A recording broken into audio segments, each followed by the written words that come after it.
Hello, bonjour, moroi, sanibonani, ninjani, jambo. Welcome to another episode of Catch Up.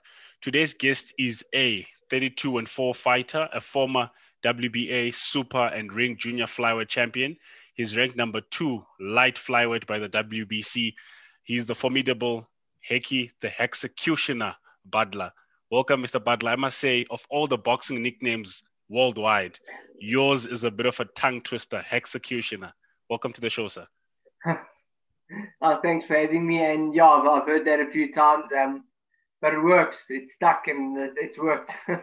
And looking at your record, it is an apt nickname. Many fighting nicknames usually are spot on. For you, 32 wins, only 4 losses. You are a certified executioner inside the ring, if I may say so myself. Thank you. I've worked hard to get it. So if you say it's good, then I'm happy. Thank you.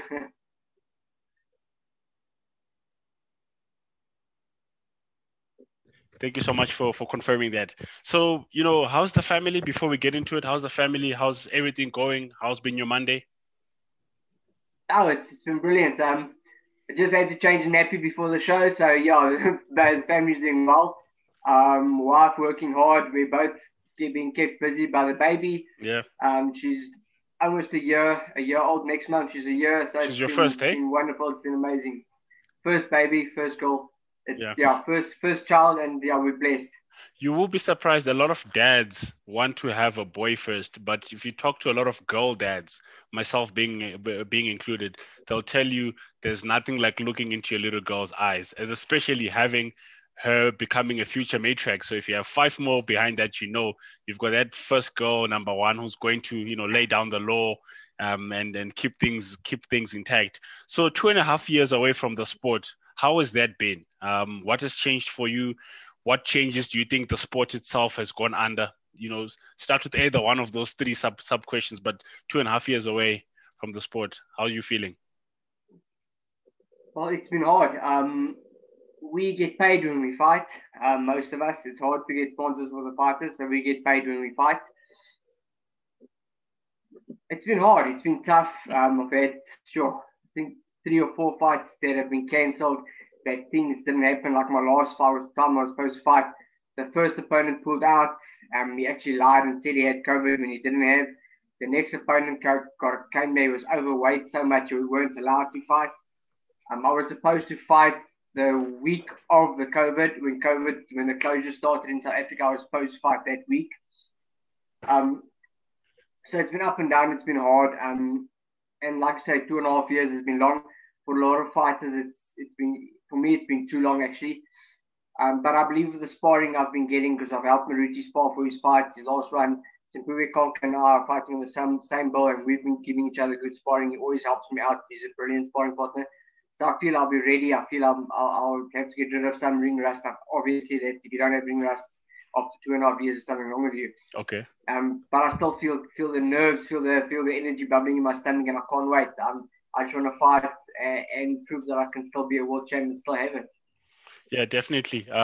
If there's anything that you've said that's very true, is the ring rust. Is that is that something that's playing on your mind? I won't even dare ask any fighter how confident are you going into a fight, because that's the one sport where you need confidence the most. In the nature that it is, it's a give and take sport. But ring rust, is it playing on your mind at all? I'm a little bit, but I believe I'm fine. Like I said, I've had a hard sparring and a lot of sparring rounds. I've been preparing for a fight for close to almost a year and a half that I've been preparing for a fight. That's how many have been cancelled. And I take a week off and start training again. It does affect the fighter, but I believe I'll be fine. I believe I'll be ready. And you have to be confident, like you say, in this game. You have to be confident. If you don't believe you can win, you shouldn't be doing this. Because you can get seriously hurt. I believe I can win. I believe I can be a world champ again. And that's what I'm working towards, to become world champion again. Is it safe for me to say, will you agree with me? I'm not sure. It's our first conversation, so I'm not sure. You have always cut across as a humble figure in the sport. And there was a time where you were the face of boxing in South Africa. Would you agree with me if I say that? I think so. I don't actually know. If people say that, then maybe yes. I don't believe I've just been myself, always been the same person. So I don't actually, I just go in there to fight to give the crowd what they enjoy. So if they think if I was the face, or they think I was the face of boxing, thank you guys for thinking that. Well, like I said, humble as always. So I see that 2 years away has not made you change who you are. And we like that about you. You outside the ring, consummate champion, inside the ring, a dominant force, a dominant force of nature. But tell me, how is it being back in the sense of having that competitive edge? Like you're saying, there's a lot of training camps that have been there, but the fights fall out, guys chickening out and everything of that sort. But now it's there, it's stamped. We are 5 days removed from, seeing you fight for yet another title in your career. How is the competitive mindset for you? I live for these moments. It's been weird for 2.5 years. I've missed it. It's like a drug. I think. I need to have this feeling, this stress, this feeling of angst, of wanting to fight in my body. You get it the week of the fight. Any fighter will tell you that you get that. I don't know how to even explain it. It's something you need in life. When you're a fighter, you need to have that feeling of oh, I'm going to fight. You get that stress. You get that. Have I done enough work? Have I done what I had to do? It's seriously like a drug. You need it in your life, and I'm so happy that I'm getting it. I actually saw today that the promoter Cyril posted on Instagram a photo of my opponent and his trainer on the flight. So they're definitely on the way here. They're probably landing already, or landing tonight, or have landed. I'm so happy for that. So it's definitely happening. And like I said, we need those butterflies in the stomach. It's like something you can't explain to anybody. I need that feeling in my life, and I'm so happy that I'm having it again after 2.5 years. It's a great feeling. I can't explain it to anybody. It's just it's an honor and a great privilege to be able to do what I love and to enjoy what I do. Okay, thank you. One more question about the past before we go ahead. In the context of you being so far removed from action, has anything changed with regards to boxing within a South African context for you? I know we lost 365 days or 9 months or so, because I think the last fights we saw would have been late February, early March, just before lockdown. But has anything changed in your mind in 2.5 years? Or is it all pretty much the same? I'm not talking about competition with regards to yourself or in the division that you're in, but just in general, the feeling that you get talking to other boxers, interacting with guys in your gym and trainers, etc. Is there anything that has changed? Just the people's mindsets. We don't know if the fights are happening, if the things are getting better for the fighters at the moment. That's the only thing it's a bit of a hard thing, especially for a lot of fighters. I saw in the papers today as well that a lot of fighters didn't even register because we have to have a yearly register. You have to go and see a doctor, do your AIDS test, hepatitis test, and then you can register to BSA to be a fighter. A lot of fighters did not even pitch up to register because there hasn't been any boxing. There's been a few shows now happening, at least it's coming back onto the scene, and boxing starting to pick up again. That's the general feeling. A lot of guys don't know what's going on. They don't know if there's going to be fights. Like I said, a lot of us, this is our bread and butter. We fight to make a living. And for a lot of guys, it's hard. There is nothing else that they have to come in. At least I'm lucky enough to have my wife that works hard, that brings in some money for us, and I have a sponsor too that stuck around through these hard times. I'm very blessed to have that. So the general feel is that the guys are stressing. There's a lot of stress in the sport. We need backing. We need more sponsorships. A lot of fighters need sponsorship, and the boxing itself needs more people to come in and help us. But as all fighters will tell you, we will always be prepared to fight and we'll always be ready to box. And that's the general feeling. The guys are just stressed about what's happening. When is going to be another lockdown? Is there going to be another lockdown? Will there be another tournament around the corner? When is there going to be fights? That's the biggest issue at the moment of the fighters. But all of us, we still train the same. We still want it the same. And we still believe we can all win. Yeah, thank you so much for putting it out there. If there are any sponsors that are going to be listening to this episode, Mr. Budler has put it plain and simple. More money needs to be injected into boxing, and especially for South Africa, a country with a rich boxing history. These are things that I do not expect to be hearing from you saying. Not that it's a knock on you, but companies should be gravitating towards boxers and boxing in general. So I don't want us to dwell on that, especially. But yeah, so sponsors need to pull up their socks. But I guess you also will be representing the boxing fraternity. When you go in there, put on a good show, put on a good fight, maybe get some other sponsors to, start turning their eye once again to boxing and everything. So you're coming back to a title fight, which is a clear testament to your pedigree as a fighter. Not a lot of fighters come back to a title fight.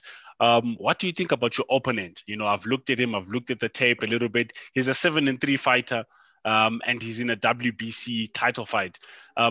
Is that something that should make the fans, there's a worry around boxing as it stands with regards to how the big fights are put together, with regards to how, the tough fights are given to the toughest of fighters. What would you say you've seen about your opponent? And I don't want you to get into tactics or anything of that sort, but what do you think of a guy with 10 fights coming in to face someone who's as senior as you, 36 fights behind him for a title as well, 10 fights for a title? What's your general feeling around that? A lot of people think, this is a walkover for Hekkie because, like you said, I've had so many fights. He's only had 10. But what I don't understand is a lot of Filipinos, they fight and their fights don't get put on the record books and things. And he's the young, hungry lion. Like you say, he's the one who wants to take over the crown. I'm highly rated by the WBC, and it's a big, opportunity for him. If he can come here and beat me in my hometown, the guy's rated, he can fight for a world title tomorrow. That's what he should be thinking, man, probably is. And like any fighter will tell you that from South Africa or from America or from England or from anywhere there is, if you fight a guy from the Philippines, you're going to have a hard fight. No matter how young he is, how old he is, how many fights he's had, you're going to have probably one of the hardest fights of your career when you fight a Filipino. They come to fight and they all look up to Manny Pacquiao and they all want to be Manny Pacquiao, so they throw everything at it. I know how it feels to be the young buck in there. When I think it was my 15th fight, when I fought for my first world title, I fought a Filipino as well that had 80 fights. So I get the point, I understand what he wants to do. So I have to be prepared and ready. Like I say, I haven't fought in 2.5 years. So the ring rust, if there is ring rust, going to count against me. He's not going to have any of that because he fought quite recently. And then, like I said, like you said, the tape of that you've seen of him, he's a strong guy, he's a strong fighter, and he hits. He's coming to fight. I believe all the fights that I've seen of him, he comes to fight and he makes a fight of it. So it's going to be a tough one for me.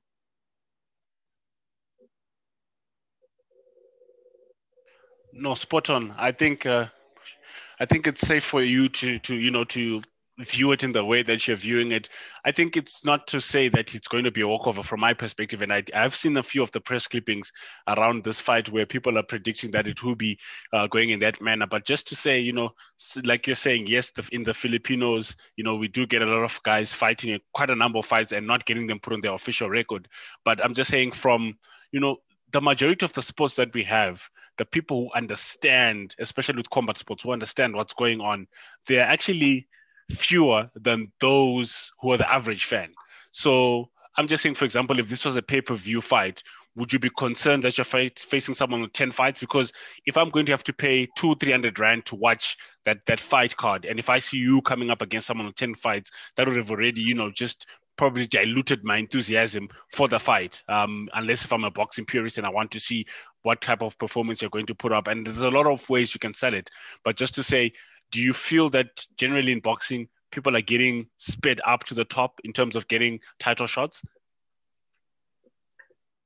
Sometimes, if you look at a guy like Vasily Lomachenko, where one fight, his second fight, he fought for a world title, his third fight, he won a world title.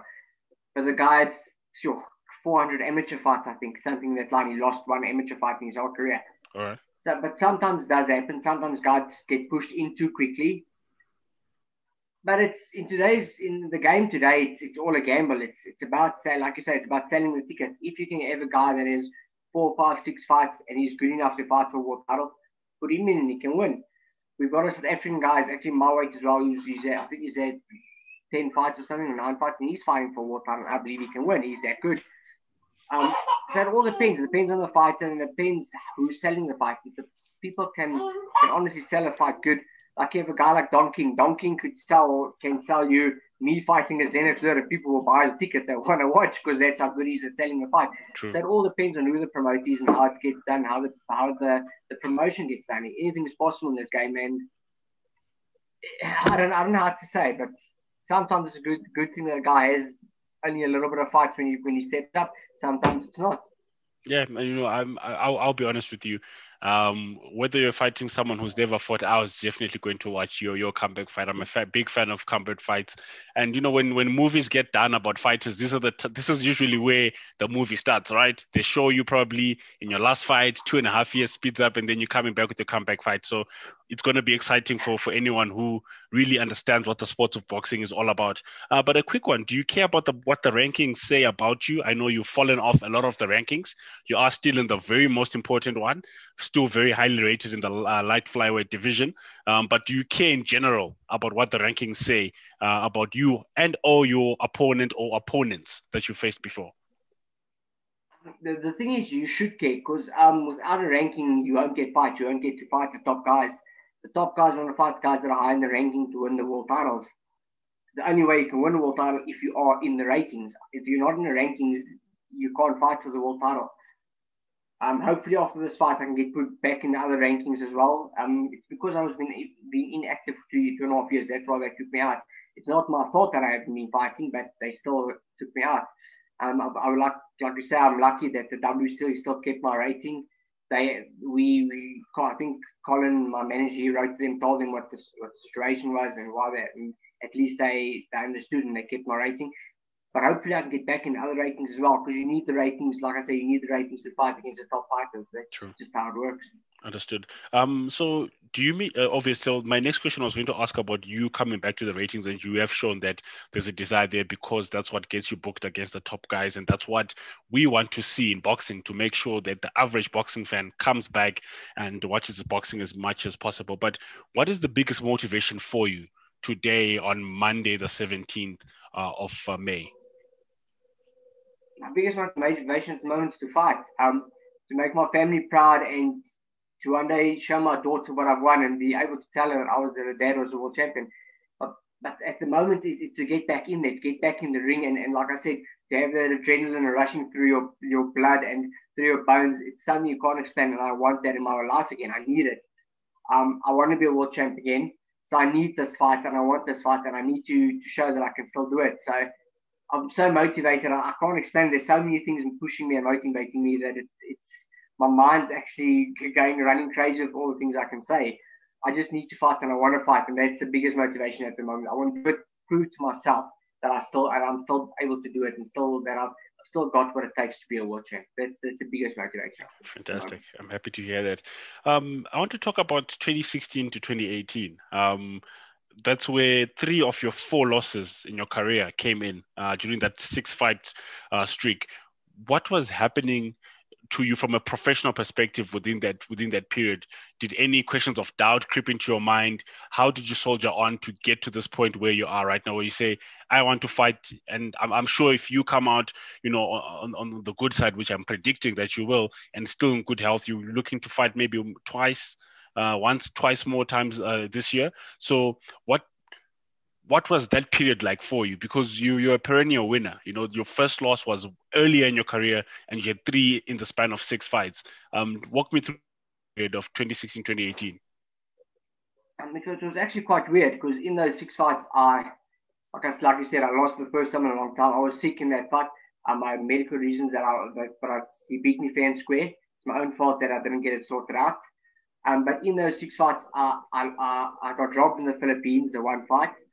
That's why I got the rematch, and then he already signed to fight for another world title against someone else that beat him, the Filipino that they cheated me against. And in that span, I still won the first South African to win 3 world titles one night. So it was a good and bad situation. I don't know. I was at the highest of highs and the lowest of lows in those 6 fights. It's a win, lose, win, lose, win, lose. So. Yeah, but I believe I've sorted out what was wrong with me. The one thing I never want to do is fight in China again because it just didn't work for me. My chest can't handle the pollution in that country, but it's part of it. I should have sorted it out. I should have fixed the problem. I fixed it now. I believe I did. There's still a few things for me to tweak and do. Then I'll be 100%. Then I'll probably be able to fight in China. But it's just a great experience, ups and downs. It's what makes us for the sport great. The one day you can be on top of the world beating the guy that hasn't lost. I think he didn't lose in 10 years or something. The guy beat. Kaiguchi from Japan, and the next fight I lose against a guy that I was supposed to beat. That's what boxing was. That's why boxing is such an interesting sport. You win some, you lose some. There's always up and down, and the underdog can always win. That's a great thing, and it's just part of it. I think it happened like it should have. That's what I believe. Everything happens for a reason, and yeah, I'm happy it did happen that way because now I can build myself up again. Yeah, definitely. I think there's always room to rewrite your story, not your history. Rewrite your story going forward. Now, something critical that you mentioned, and I was talking to one fighter that you might know, to Lerato Lights Out, Shamini, pertaining to the fear that exists in South African boxers specifically, and maybe sometimes African boxers. I'll put a continental net on it, going and fighting abroad with regards to referee decisions. And why I was asking this, I knew that Filipino fight, I watched it. It was, a robbery, as you say. The latest one that comes to mind is Tulani Mbengi when he went to Germany and got that ridiculous decision. For those not when we put our episodes, they're all audio, so people will not see you having that look on your face and lifting your hands up, in disgust. Yeah. But you watch that fight. Is there a genuine fear amongst you guys, not just from your camp, but other guys in the fraternity, of going out there and fighting? Because we locally are thinking, why aren't these guys going out and fighting in the UK and Saudi Arabia and all of those things? But there has been some worst case scenarios with regards to horrible refereeing. It's always a stress. I was lucky enough at least when I fought in Japan. The scoring and judging and refereeing, everything was brilliant there. But some countries are hard. You can ask a fighter as well, like Rainer Liebenberg, who's gone to Germany and all those places, and he's been robbed when he's clearly won. Same as Tulani I think he fought in Germany as well, and he won that fight. Yeah, it was in Germany. So some funny town hall somewhere there, and yes, whenever he was landing a simple punch, the crowd would just go ballistic, and that's why the referee, the judges, sorry, yeah. Yeah, it's like you say, he lands a silly punch and the people scream, and the judges hear that, and somehow they score those punches that they hear the people screaming. But it'll always be a fear. The thing with South Africa at the moment is that South African money, the rand, is not as strong as it should be, and that's why the fighters, we as world champions, have to go mostly and fight overseas. Okay. Same as Maruti Mutulani, who recently fought in England and lost his world title. He had to travel because that's the only way he can really make money, because we can't normally get the guys in to come and fight in South Africa. It's quite hard because they get paid in dollars. So it will always be a stress, it will always be a problem. So, but if the thing is, what South Africans, what we should do, what my manager Colin always tells me is, you shouldn't think about that, you shouldn't worry about that. You should only worry about what you're doing and how you're fighting. And that's what I try and do every time I fight overseas. Concentrate on myself, concentrate on what the work I do, and not care about the judges or the ref or anything like that, because that's why you have a team around you, managers around you that can sort it out, and they are the guys that just should help you and should put the pressure on the people to do the right things and score the right fights and judge the right judging and referee the fight like it should be refereed. No, I understand. Thank you so much. I love your responses. It's very articulate. It's well thought out. It's heartfelt, almost, with regards to how the fraternity is, and it's a testament to how long you've been in the game as a whole. Yeah. So, in terms of your strength to fight, there's a will to fight, but the strength is something that ties into that rough patch of 2016, 2018 to now. Where does your strength to fight come from? So I don't actually know. I think it's a lot of it's because I'm a South African. We South Africans were always used to fighting, all of us. No matter the race, no matter the from which town you're from which province you're from, we're just a fighting nation. That's just how we are. And the thing is, when I was younger, I couldn't play any other sports. I played a game of rugby, I played a game of cricket, and I played a game of soccer. The team lost, and I never wanted to play with those players again. I said no. Before you continue with rugby, what position did they put you at? I was actually fullback. I can't even remember what I played as a soccer player. I think I was in midfield, but I was too slow for soccer anyway, and too small for rugby. And I didn't want to get hit with a ball in cricket. I hated that. I couldn't figure that out. Why you would get hit with a cricket ball doesn't make sense to me. All right. But someone told my parents that I should do a sport that if I lost, I couldn't blame anybody, only myself. And my dad boxed, and a lot of my family boxed, and they said, well, let's try boxing, and I fell in love with it. It's in my blood, I think. When the first time I went into a boxing gym and I watched the guys spar and I watched the guys train, I fell in love with the sport.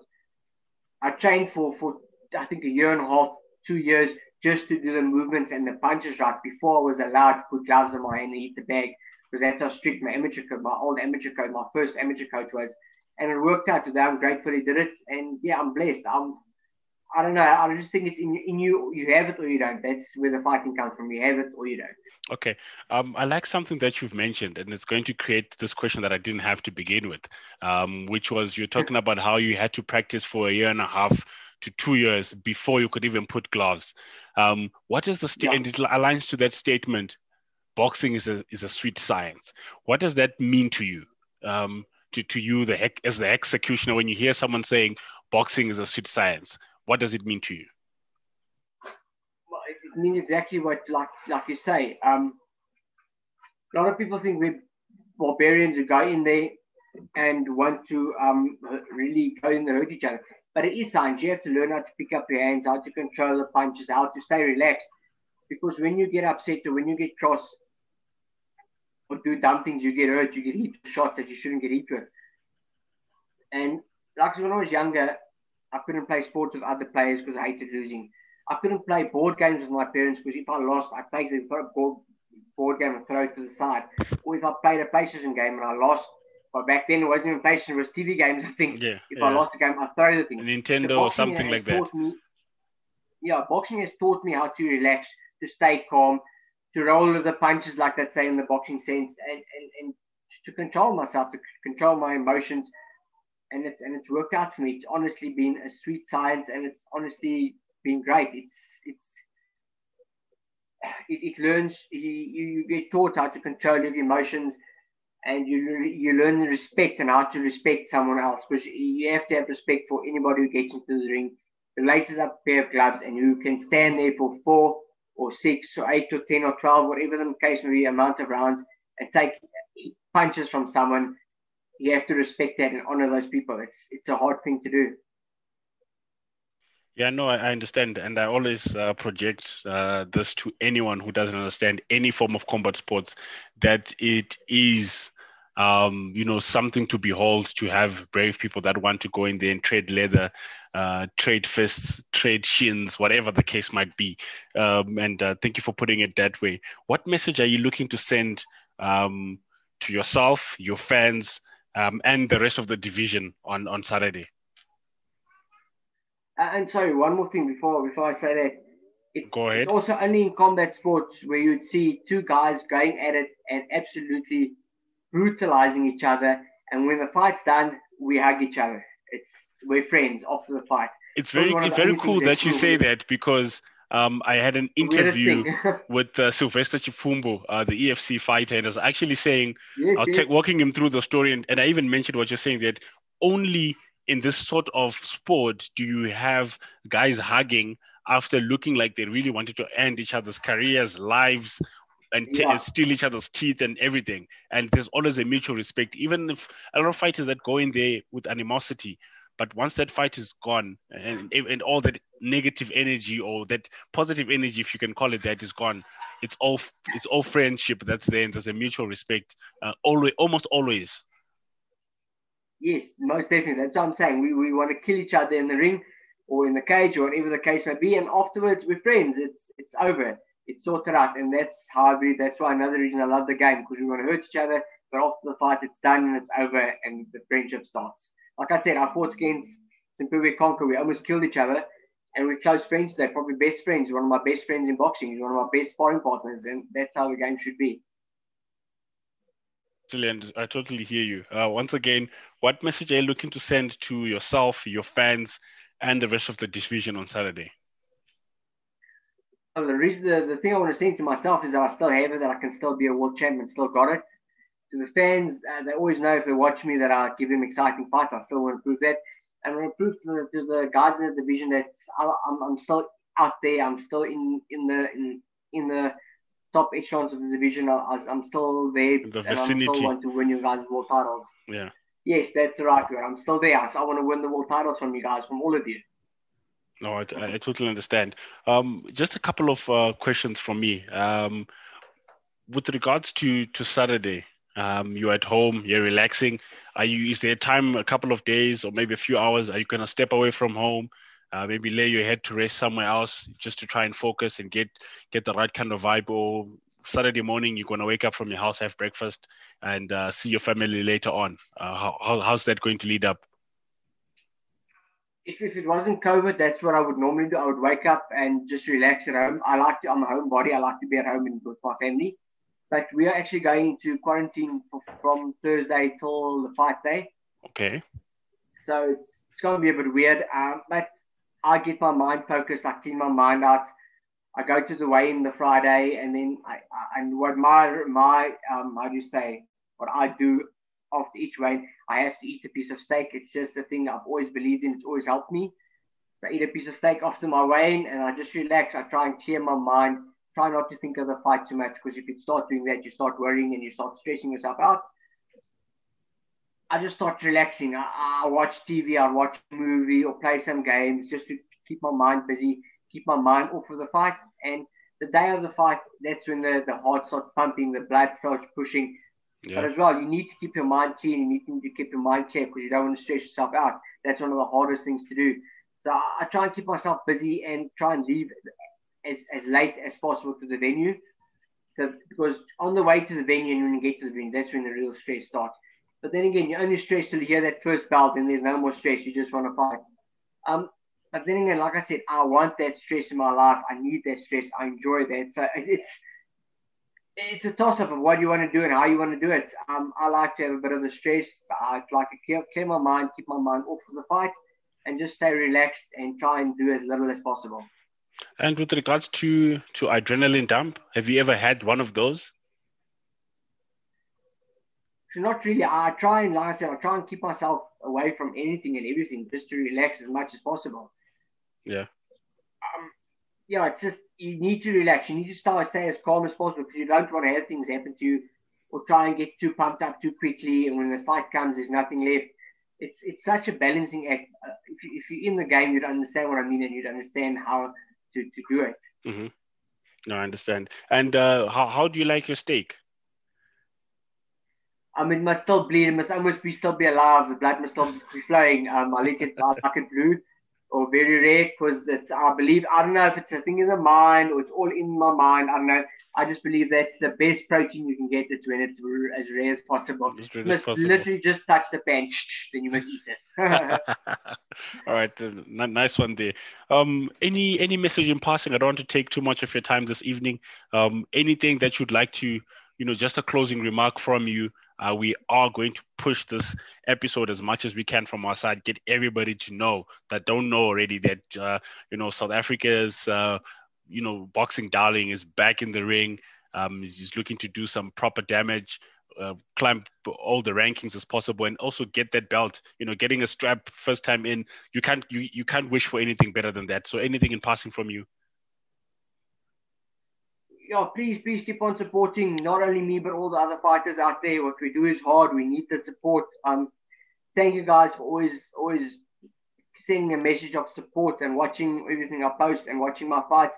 Thank you guys, and we need you guys. God bless everybody. God bless you for putting the show together. It's great. We need more guys like you to pump the sport, to promote the sport, and get the word of boxing out there. Thank you, champ. Thank you for paying me that little tribute. I'd love to have you on the show as soon as we can next time around. From me and everyone listening in, all the best to you. Please fly South Africa's flag as high as possible, Africa's flag as high as possible, and also raise your family name as high as you've always done so. And all the best to you in those runs. I'm predicting a knockout. How do you see it going? I've never predicted any knockout. So Anything. I don't predict start a win, today. and that's it. Don't start It can today come then. however it wants, Yeah. knockout points, whatever the case may be. You're As gonna long as take I win, whatever I'm they happy. give to you. All right, no problem. Thank you so That's much for it. your time. Whatever Have a I great get, evening. as long as it's a win. Yeah. Thank you very much for your time. My regards to the family and enjoy the rest of your evening. Happy. Welcome back, and I'm wishing you a happy Saturday evening. Thanks so much. Take care. God bless to you. God bless all the listeners. Let's roll with the punches, guys. Keep on punching out there. There you have it, the Hexecutioner himself. Thank you so much, Mr. Budler. Bye-bye.